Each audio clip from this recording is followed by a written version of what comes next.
The Holy Gospel according to Luke, the 2nd chapter. In those days, a decree went out from Emperor Augustus that all the world should be registered. This was the first registration and was taken while Quirinius was governor of Syria. All went to their own towns to be registered. Joseph also went from the town of Nazareth in Galilee to Judea, to the city of David called Bethlehem, because he was descended from the house and family of David. He went to be registered with Mary, to whom he was engaged and who was expecting a child.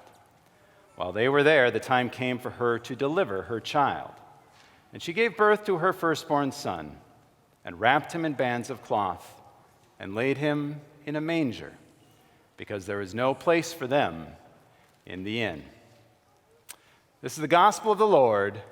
Thanks be to God. Please be seated. As promised, feel free to take out your phones. Yes, you have permission, even encouragement to do that during worship. If you have the Kahoot app, open up that app. If not, don't bother downloading it. Just go to your favorite web browser and go to kahoot.it. We're doing a Christmas music trivia quiz, and there will be a prize for the winner. So this thing is real, and this thing is going to be on. So if you haven't done Kahoot before, you go to kahoot.it. What you'll find as you come on up, you can pull that screen up. There'll be a game pin that will appear on the screen, and you'll type that pin into your screen or into the app, 602-4497. You tap that in, enter the game. Then you get to create your own nickname. No dirty nicknames. It's Christmas, and it's church. So, excellent. We'll give you a little while longer to keep entering this game. We've got this quiz that's going to be happening. We have some, I think, expert Kahooters here, if that's a thing. And so we're gonna roll in just a few minutes. Kris Kringle is playing, I see, which is super awesome. So keep on going. Maybe we'll get to 200 players even, and see if we can crash everyone's server. So about 5 more seconds and we'll start. If you get in late, the pin will stay up on the screen so you can enter late, but you're not going to get the chance to get quite as many points. So if you don't have your phone or aren't playing, play with the people next to you. We'll be able to do it. There we go. We hit 200 players, and we go. Are you ready? Here we go. The first question is this: which Christmas song was originally written for a different holiday? Red, Silver Bells; orange, Jingle Bells; blue, Winter Wonderland; green, Happy Holiday. You have a total of 20 seconds to enter your answer. You press the color pad on your screen. You get more points if you answer correctly and quickly. So 3, 2, 1. The correct answer is Jingle Bells, which was originally written for Thanksgiving. So Jingle Bells, originally a Thanksgiving song. So your mom is in the lead. I love it. Next question: which is not an ingredient in the type of sandwich the Grinch is? Red, sauerkraut; blue, anchovies; orange, arsenic; or green, toadstool. We are testing your Dr. Seuss knowledge. Sauerkraut, anchovies, arsenic, or toadstool, which is not an ingredient in the type of sandwich the Grinch is. 4, 3, 2, 1. And it is anchovies. It's a 3-decker sauerkraut and toadstool sandwich with arsenic sauce. So this group knew anchovies, not on that. You probably don't want to have anchovies anyway. All right, next question. Oh, your mom is still in the lead. She is going to be so happy. So Do You Hear What I Hear was written in response to what major event? Red, the Cuban Missile Crisis; blue, the Crimean War; orange, the War of 1812; or green, the invention of the hearing aid. Do You Hear What I Hear was written in response to what? Some of you got the joke even. That's great.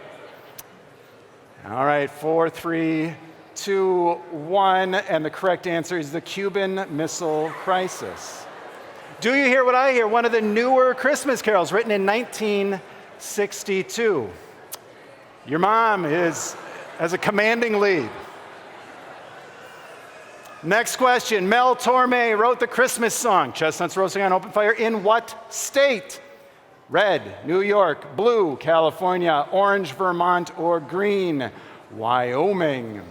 Mel Torme of Night Court fame, if nothing else. So, which state was he in when he wrote the Christmas song?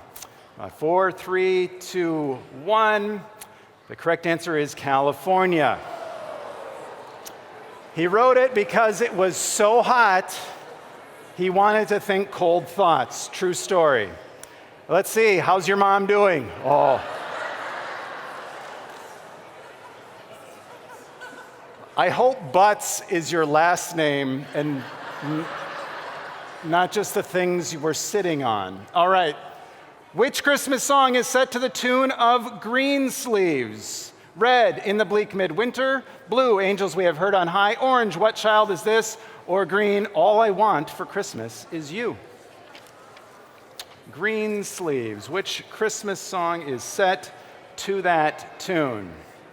4, 3, 2, 1. And it is What Child Is This? You were really good at this one. Really good at this one. All right, it's time to see who our winner is. Chief! Man, your mom bombed out at the end. All right, so Chief, for coming in first place. No one got 5 out of 5. All right, but Chief, come see me after worship. You have a major prize to claim. So, you did well with all of those questions. You did very well with all those questions. So now, there's just one more question for us today. We're done with the phones too, so you can put them away, or again, if you need a candle, you can go get that. But this question isn't one really that's answerable on a Kahoot quiz. And it's a question that comes from that song that is sung to the tune of Greensleeves. It comes from the second verse of What Child Is This? The question is this: why lies he in such mean estate where ox and ass are feeding? Why lies he in such mean estate?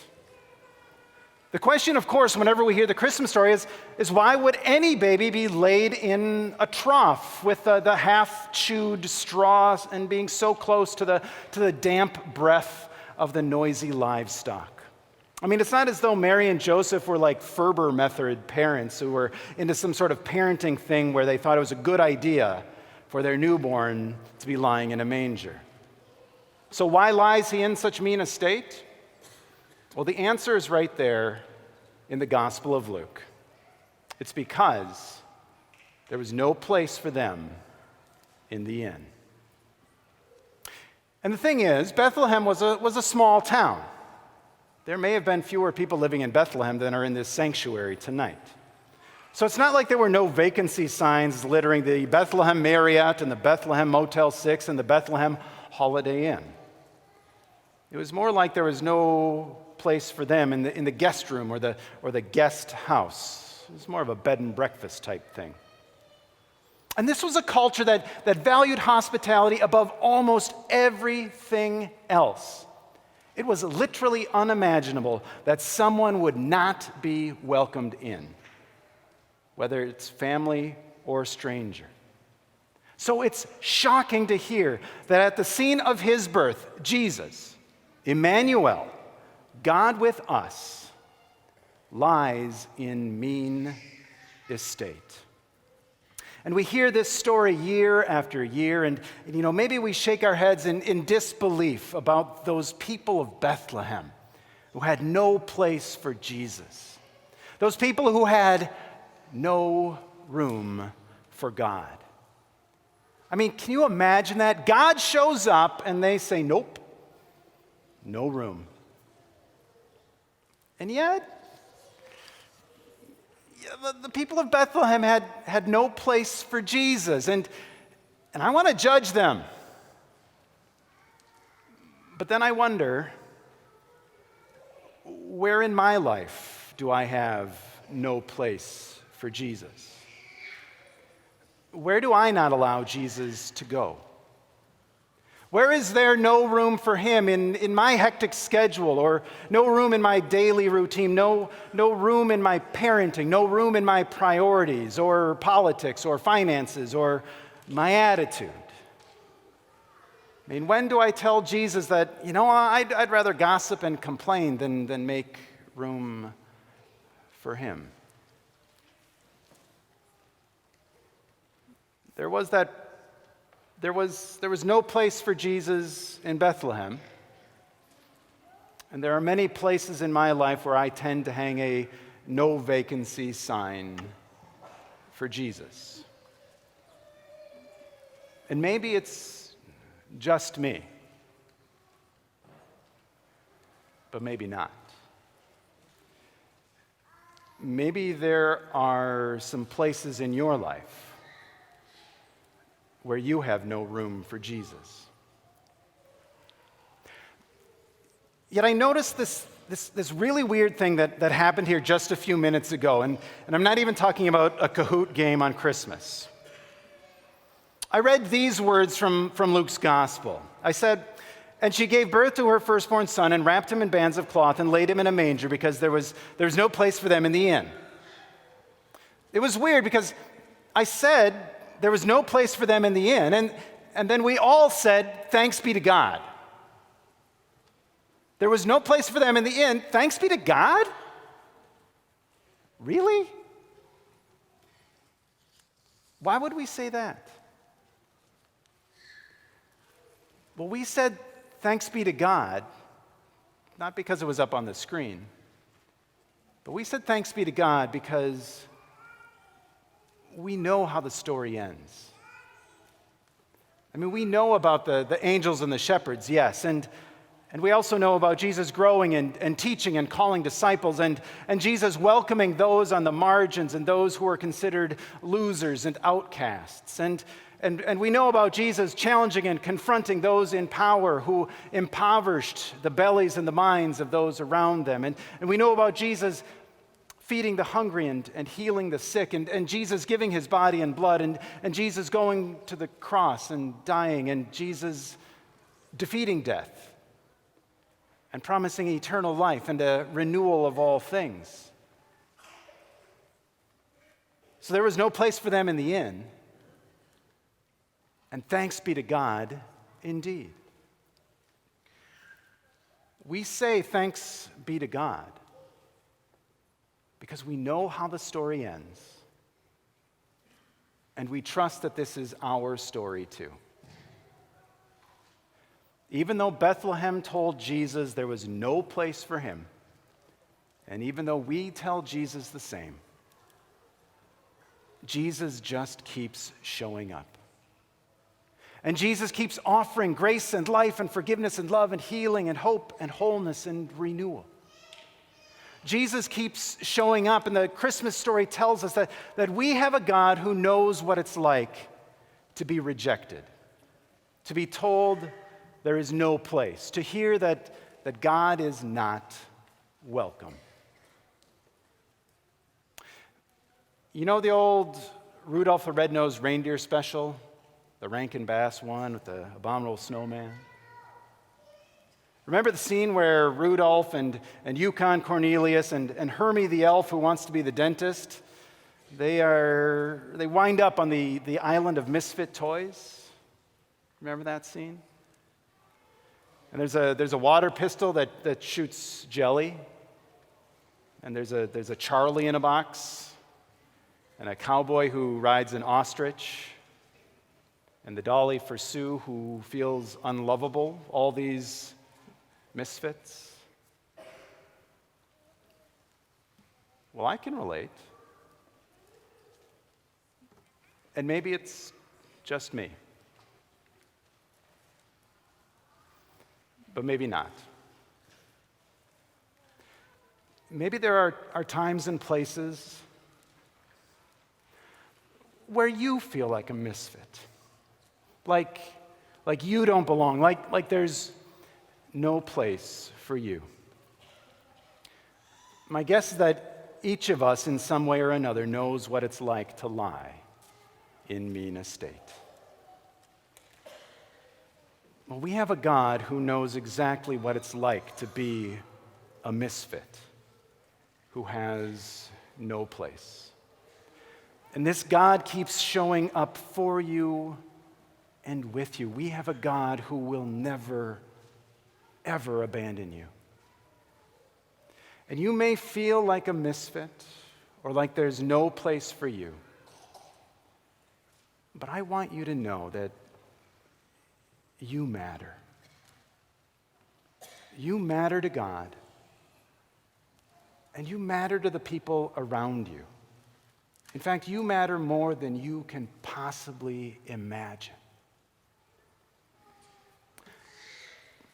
And so this Christmas, as we reflect on the Savior for whom there was no place, I want you to know that Jesus has a place for you. A place for you and your questions and your doubts and your wild ideas and your past decisions and your history and your full identity. And there is a place here for you to know Jesus, to love God, and to serve the world. And since we know how the story ends, how our story ends, we can hear the words, "There was no place for them in the inn." And together we can proclaim, "Thanks be to God." Amen.